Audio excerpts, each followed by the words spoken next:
মহিলাদের সেজদা অবস্থায় কিভাবে হাত রাখবেন? কোনো ব্যক্তিকে পিছন থেকে ডাক দেওয়া যাবে না, অশুভ হয়, এই কথাটা কি বিশ্বাস করা যাবে? অন্তরের শান্তির জন্য কি করা প্রয়োজন? চাচাতো ভাইয়ের সাথে কি কথা বলা যাবে? সবসময় ঘরের মধ্যে মাথা ঢেকে রাখতে হবে কিনা? বিয়ের সময় দেনমোহর কি পুরো ক্লিয়ার করতে হবে? ঘুমানোর জায়গা পবিত্রতা থাকা লাগবে কিনা? মোচে লাগার পর সেই পানি পান করলে নাকি হারাম হয়ে যায়? প্রেম করে বিয়ে করে পরবর্তীতে ক্ষমা চাওয়ার সুযোগ থাকলে কি মাপ পাওয়া যাবে? বিদেশ থেকে ফোনের মাধ্যমে বিয়ে করা জায়েজ আছে কিনা? তালাক দেওয়া স্ত্রীকে কি আবার পুনরায় বিবাহ করার নিয়ম কি? মোবাইলে ছবি তোলার বিধান কি? কেউ সালাম দিলে তার পরিবর্তে নিজে সালাম দিলে কি বিয়াদবি হয়? নাটক, ছবি এগুলো দেখলে কি অশ্লীল ভিডিওর মতো গুনাহ হবে? হ্যাঁ, কারণ এগুলোতে বেপরদা মেয়েরা সেখানে অভিনয় করে থাকে, তাদেরকে দেখবেন আপনি, তার ফলে আপনার চোখের জেনা হবে এবং মনের জেনা হবে, যার কারণে, তাছাড়া মিউজিকও থাকে, এসব কারণে এগুলো হারাম হবে, এগুলো অশ্লীলতার মধ্যে পড়বে। ইসরাফিল হোসেন জানতে চেয়েছেন অন্তরের শান্তির জন্য কি করা প্রয়োজন? অন্তরের শান্তির জন্য আল্লাহ তাআলা স্মরণ করবেন, আল্লাহর জিকির করবেন, কোরআন অর্থ সহকারে বুঝে পড়বেন, অন্তরে প্রশান্তি অনুভব করবেন। আলা বিযিকরিল্লাহি তাতমাইন্নুল কুলুব, আল্লাহ সুবহানাহু ওয়া তাআলা বলেছেন আল্লাহর জিকিরে, আল্লাহর স্মরণে অন্তর প্রশান্ত হয়ে থাকে। অগ্রণীল আইডি থেকে প্রশ্ন করেছেন, কেউ সালাম দিলে তার পরিবর্তে নিজে সালাম দিলে কি বিয়াদবি হয়? না, বিয়াদবির কিছু না, তবে সালাম দিলে জবাবে ওয়ালাইকুম আসসালাম বা পাল্টা জবাবটা দেওয়া উচিত, নতুন করে সালাম না দিয়ে, এটাই হলো সুন্নাহ। আর যে আব্দুল হামিদ জানতে চেয়েছেন বিদেশ থেকে ফোনের মাধ্যমে বিয়ে করা জায়েজ আছে কিনা? জায়েজ আছে, তবে সেক্ষেত্রে ভিডিও কলের মাধ্যমে হতে পারে। সবচেয়ে নিরাপদ হলো অভিভাবক, আপনার একজন প্রতিনিধি নিযুক্ত করা বা উকিল নিযুক্ত করার মাধ্যমে, অর্থাৎ আপনি বিদেশ থেকে দেশে একজনকে অভিভাবক নিয়োগ দিবেন বা উকিল নিয়োগ দিবেন, আপনার বাবা, ভাই, অন্য কাউকে, যে অমুকের সাথে আমার বিয়ে দিয়ে দাও, যাকে বিয়ে করতে চাচ্ছেন তাকে। তিনি বলবে অমুকের পক্ষ থেকে আমি প্রস্তাব দিচ্ছি, বাস, এটা সাক্ষীদের সামনে হয়ে গেলে বিয়ে হয়ে যাবে ইনশাআল্লাহ বিইذনিল্লাহ। জাবেদ ভুইয়া করেছেন, বিয়ের সময় দেনমোহর কি পুরো ক্লিয়ার করতে হবে? পুরো ক্লিয়ার করাটাই ভালো। এমন মহারণা ধার্য করবেন যেই মহারণা পরিপূর্ণ আপনি ক্লিয়ার করতে পারবেন, আর যে মহারণা পরিপূর্ণ ক্লিয়ার করতে পারবেন না সেই মহারণা আপনি ধার্য করবেন না। এটাই হলো ইমানদারের জন্য উচিত এবং কর্তব্য। কিন্তু মনে করেন যে আপনি মহারণা ধার্য করে ফেলেছেন অনেক বেশি, কিন্তু বিয়ের সময় দিতে পারেন নাই, কোনো অসুবিধা নেই। এটা নিয়ে খুব বেশি ভীত সন্ত্রস্ত হওয়ার দরকার নাই। আমরা অনেকে মনে করি যে মহারণা পরিপূর্ণভাবে দিতে না পারলে স্ত্রীর সাথে সম্পর্ক করলে সেটা হারাম হবে। না, এটি ভুল ধারণা। মহারণা ধার্য করলেন, আপনি কিছু দিলেন, এরপর বাকিটা প্রসেসে রাখলেন, কিস্তিতে দিলেন, আস্তে আস্তে দিলেন, নির্দিষ্ট অনির্দিষ্ট যে কোনো হারে আপনি দিতে থাকলেন, তাহলে ইনশাআল্লাহ আপনার জন্য আপনার স্ত্রী হালাল থাকবে। যারা মনে করেন যে না, বিয়ের সঙ্গে সঙ্গে মহারণা দিতে হবে অথবা বাসরেই মহারণা পরিশোধ করে দিতে হবে, এটা তাদের মন গড়া কথা। এরকম কোনো কথা আপনার কোরআন হাদিস আমাদেরকে বলেনি। আইনুদ্দিন শেখ জানতেছেন ভারত থেকে, বিয়ের জন্য মেয়ে দেখতে কে কে যেতে পারবে?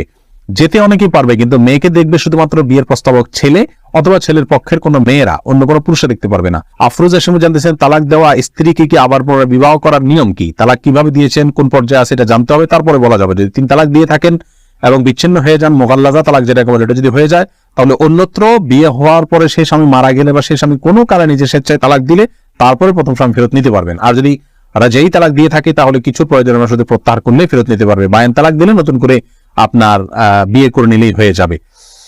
তালাকের পদ্ধতি কি ছিল সেটার উপর ভ্যারি করবে। রিফাত আল আজাদ মাহিম জানতে চেয়েছেন, মোচে লাগার পর সেই পানি পান করলে নাকি হারাম হয়ে যায়? মোচে লাগার পর সে পানি পান করলে না, মোচে লাগার পর পানি পান করলে এটা হারাম হয়ে যাবে এরকম কোনো কথা নাই। হারাম হতে হলে কোরআন হাদিসে সুস্পষ্টভাবে ওই পারে নিষেধাজ্ঞা থাকতে হবে।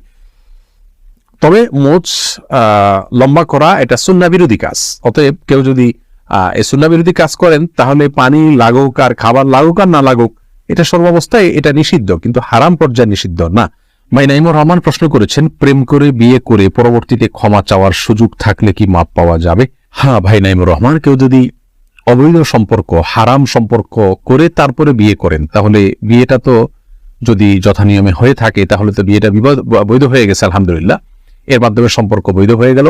কিন্তু বিবাহের আগে তারা যে অবৈধ যোগাযোগ রেখেছেন, অনেকে বলেন যে আমরা তো কোনো শারীরিক সম্পর্ক করি না, শুধু পত্র মারফতে যোগাযোগ করি অথবা ফোনে যোগাযোগ করি।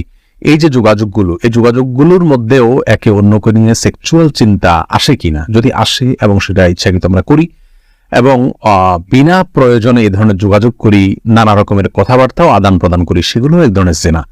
অতএব সেগুলো থেকে তওবা করতে হবে।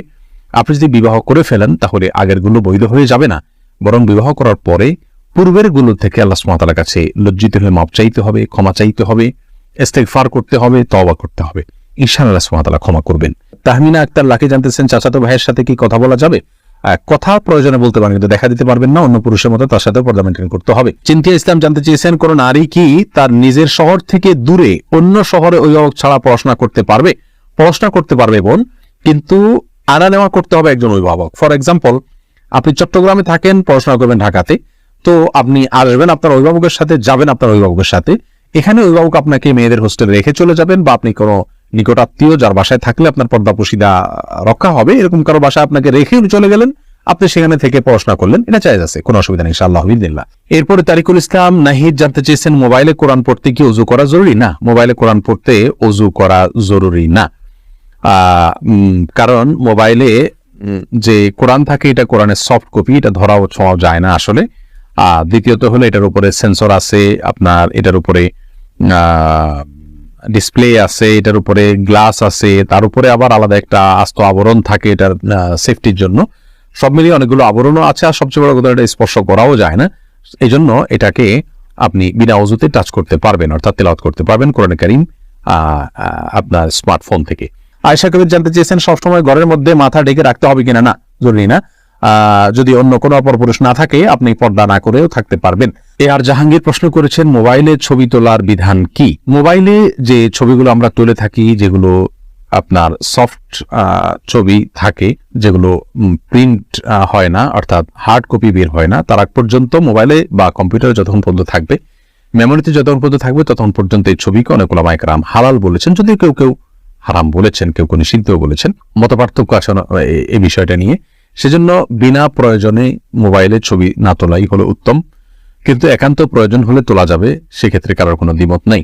আমি ব্যক্তিগতভাবে মোবাইলে বৈধ ছবি তোলাকে হালাল মনে করি, কারণ এই ছবিটা ধরাও যায় না, ছোঁয়াও যায় না, এবং এই ছবিটা রাসূল আকরাম সাল্লাল্লাহু আলাইহি ওয়াসাল্লামের যুগে যে ছবি অঙ্কনকে নিষিদ্ধ করা হয়েছে, যে সমস্ত কজের ভিত্তিতে নিষিদ্ধ করা হয়েছে, এই ফটোগ্রাফিক যে ছবি আছে এগুলোর ভিতরে সেই কারণগুলো পাওয়া যায় না, সেই উপাদানগুলো পাওয়া যায় না, যার কারণে এটি জায়েজ হওয়ার মতটা আমার কাছে বেশি শক্তিশালী। তারপরেও মতপার্থক্য থেকে ঊর্ধ্বে থাকার জন্য, ঈমান এবং তাকওয়াকে বাঁচাবার জন্য এহতিয়াত এবং সতর্কতামূলক পন্থা অবলম্বন করার খাতিরে উচিত হবে বিনা প্রয়োজনে ছবি না তোলা।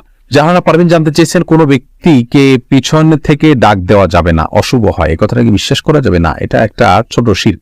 অর্থাৎ কাউকে পেছন থেকে ডাক দেওয়া হওয়া মানে হলো তাকে পিছে টেনে ধরা, তার সামনে অগ্রসরতাকে, তার উন্নতিকে থামিয়ে দেওয়ার চেষ্টা করা, পিছন থেকে ডেকে ধরা মানে এই।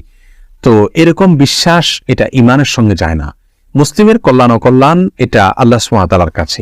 আল্লাহ সুবহানাহু ওয়া তাআলা যার কল্যাণ চাইবেন তিনি কল্যাণ পাবেন, যার কল্যাণ ফয়সালা করবেন না, লিখিত রাখবেন না, তিনি কল্যাণ পাবেন না। কিন্তু কেউ পেছন থেকে ডাকলেই আমার অকল্যাণ হবে, এরকম দৃষ্টিভঙ্গি কোনো মুসলমান রাখতে পারেন না। এটা ইসলামের সঙ্গে যায় না, এটা সম্পূর্ণ কুসংস্কার এবং এর ফলে ছোট শিরকের গুনাহ হবে। ওয়াসিম আকরাম জানতে চেয়েছেন, ঘুমানোর জায়গা পবিত্রতা থাকা লাগবে কিনা? না, এটা জরুরি না। সাহারা সুলতানা জানতে চেয়েছেন, মহিলাদের সিজদা অবস্থায় কিভাবে হাত রাখবেন? দেখুন, এটা নিয়ে উলামায়ে কেরামের ভিতরে, ইমামগণের ভিতরে মত পার্থক্য রয়েছে।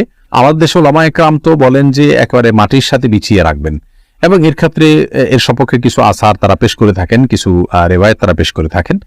আর এরাবেন স্কলাররা, মিডল ইস্টের উলামায়ে কেরাম, তারা অবশ্য ভিন্ন কথা বলে থাকেন। তারা বলেন যে আমরা যখন মেয়েরা সিজদা দিবেন, তো ছেলেদের সিজদার চাইতে মেয়েদের সিজদা ব্যতিক্রম হবে না। তবে ইবনে সুবাইন রাহিমাহুল্লাহ সহ সুদের অনেক স্কলার বলেছেন যে কিছুটা শারীরিক গড়নের কারণে মেয়েরা কিছুটা জড়সড় থাকবেন ছেলেদের তুলনায়।